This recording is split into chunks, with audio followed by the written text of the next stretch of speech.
Goedenavond, welkom bij Omroep Zeeland op deze Hemelvaartsdag. Het nieuws van deze donderdag.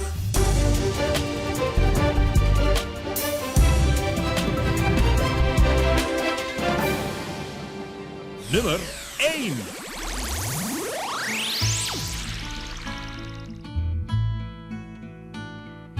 Voor het 5e jaar op rij staat de rollercoaster van Danny Vera op nummer 1 in de Zeeuwse top 40. Nooit eerder lukt het een artiest 5 achtereenvolgende edities bovenaan te staan in de Zeeuwse lijst. Op nummer 2 staan de La Maquetas met de klassieke Kapitein Rooibos. Over de Schelde, en de Noordzee.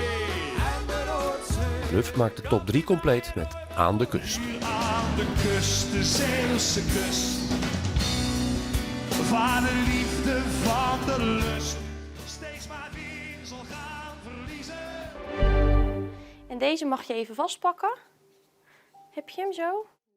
Bevallen met een virtual reality bril op die angst en pijn kan verminderen. Verloskundige praktijk Echopunt in Terneuzen heeft deze nieuwe uitvinding aangeschaft als hulpmiddel voor zwangeren. Omdat wij merken dat vrouwen steeds meer behoefte hebben aan natuurlijke vormen van pijnstilling.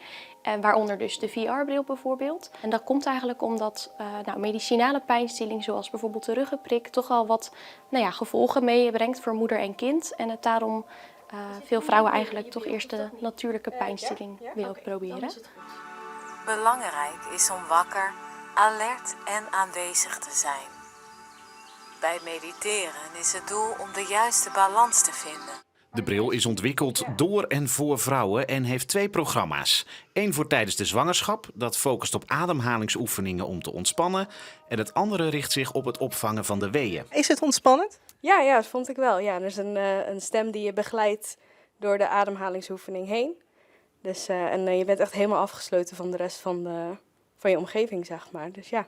De bril gaat inmiddels standaard mee in de tas naar de thuisbevallingen. En waarschijnlijk gaat ook Laura hem bij de bevalling opzetten. Ja, daar sta ik zeker wel voor open. Ja, ik denk ook dat alles wat kan helpen aan natuurlijke pijnstilling, zeg maar, dat ben ik wel bereid toe om dat te proberen. Landelijk loopt er een onderzoek naar de effecten van de VR-bril.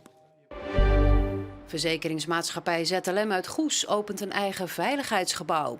Daar zijn allerlei trainingen te volgen met als insteek het voorkomen van schade en daarmee het zo laag mogelijk houden van de verzekeringspremie. Dit is de ontvangstruimte, dus hier ontvangen we eigenlijk alle bezoekers die komen voor een training of voor een seminar. Om ook de nieuwe trainingen in bijvoorbeeld financiën en bedrijfshulpverlening te kunnen geven, is het veiligheidsgebouw multifunctioneel, maar ook nog toekomstbestendig. De duurzaamheid heeft centraal gestaan tijdens de bouw van dit veiligheidsgebouw. Zo hebben we 360 zonnepanelen op ons dak liggen, die ons hele terrein voorzien van stroom. Het regenwater dat vangen we op, daar spoelen we de toiletten mee door. We hebben de muren geïsoleerd met spijkerbroeken die onder de medewerkers zijn ingezameld. Eigenlijk is alles zo gebouwd dat het weer gedemonteerd kan worden en weer kan worden hergebruikt in de toekomst. Het gebouw heeft nog een grote ruimte en daar worden de praktijktrainingen verzorgd. En dat kan en mag zomaar het gebouw binnenrijden? Ja, dat mag hier gewoon, want dit is onze multifunctionele ruimte. En die gebruiken we voor al onze trainingen. Dus je kan hier met een auto doorheen rijden, caravan, motor, camper, e-bike. Het is allemaal mogelijk. Door corona duurde het wat langer voordat het veiligheidsgebouw klaar was. Maar op 27 mei is er dan toch een open dag voor klanten. Wel even aanmelden. Het Oldtimer Festival in Harssel is een paar jaar ouder dan dat ik ben. En ik kan me dan ook nog goed herinneren dat ik hier als klein meisje over het Hofplein liep om naar al die oude auto's te kijken. Het festival was de afgelopen jaren op een andere locatie, dichter bij het centrum. Maar de organisatie heeft voor dit jaar besloten om die oude auto's terug te brengen naar hun oude locatie. De belangrijkste reden is eigenlijk dat we de opdracht kregen van de gemeente om een locatie te hebben waar we op langere termijn mee vooruit kunnen. En we kregen regelmatig de vraag van gebruikers, van deelnemers, kunnen we niet terug naar het Hofplein. Dus dit was eigenlijk wel het juiste moment. De auto's staan wat meer in het zicht allemaal. Aan de andere was allemaal een beetje kriskras doorheen. Dus ja, dit is gewoon een goede locatie. De locatie is dus belangrijk, maar uiteindelijk draait het natuurlijk allemaal om autoskieken. Ik vind je mooier als moderne. Hier kan je alles aan doen. Moderne kan je niks meer mee doen. allemaal computers. Als je erin rijdt, dan ga je naar een andere wereld. Dat geeft gewoon een soort air of zo. Ja. De komende jaren zullen de oldtimers dus opnieuw te bewonderen zijn op deze locatie. Nood aan Alfa! Weg met de Spanjaarden! 450 jaar geleden werden ze bevrijd van de Spanjaarden door de Geuzen.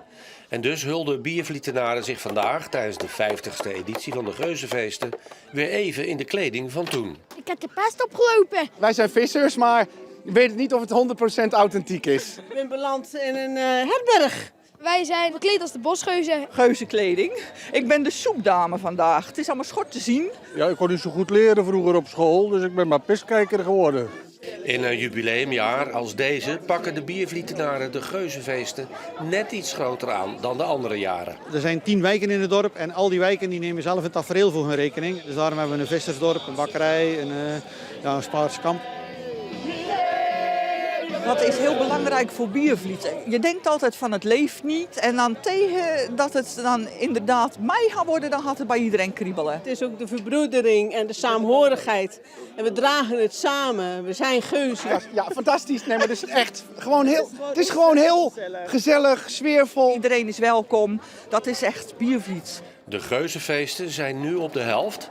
Ook vrijdag en zaterdag staan er nog allerlei festiviteiten op het programma. Helemaal strak blauw was het vandaag door de sluierbewolking niet, maar de zon had toch de overhand en er was maar een zwakke tot matige noordoostenwind. Maar door de noordenwind van de laatste dagen had de temperatuur moeite om tot 15 graden en hoger te komen. Maar het was natuurlijk prima om er even op uit te gaan op deze hemelvaartsdag. De komende dagen wordt het iets warmer, maar vannacht is het nog vrij koud met minima van 5 tot 8 graden. Er blijft een beetje wind over en morgen is er ook windkracht 3 tot 4 uit het noordoosten. Ook morgen is het meest zonnig, met vooral wat midden- en hoge bewolking. En het wordt in de namiddag uiteindelijk 16 tot lokaal 19 graden in West-Zeeuws-Vlaanderen. In het weekend neemt de wind nog toe en kan aan zee tot windkracht 6 komen. Bovendien draait de wind wat bij naar noordoost tot noord. En in de kustzone wordt het daardoor zeker zondag wat frisser. Landinwaarts is 20 graden goed mogelijk in het weekend. Maar vanaf zondag is daar wel kans op een enkele regenbui. En tot zover het kortere nieuws en ook het korte weerbericht op deze Hemelvaartsdag. Morgen weer een gewone, langere Zeeland nu. Graag tot morgen en nog een fijne avond.